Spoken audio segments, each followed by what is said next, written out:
everybody. Sandy from Hillerman's. We're going to have another beautiful weekend here in December, so we'd like to invite you down to visit the Christmas that we have here. The store's looking beautiful, and absolutely everything will be 20% off. So we'd love for you to come down and check things out. I'm actually in the greenhouse right now. We've got beautiful poinsettias, awesome Christmas trees, and our Christmas trees are named so that you can actually adopt one.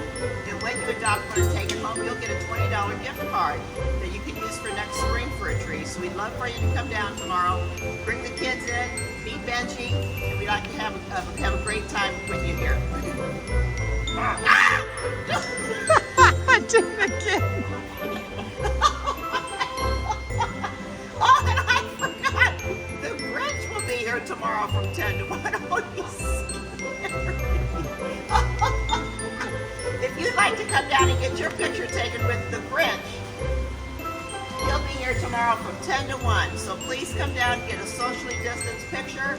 When you're in the greenhouse or outside, you can actually remove the mask. In the store, we do require the mask, but and look at that, Benji likes this guy too. So come on down and visit us tomorrow. We've got s'more kits that we're going to be giving away to the kids that you can take home and make once you get home tomorrow. So s'more kits, the Grinch from 10 to 1. Come check us out.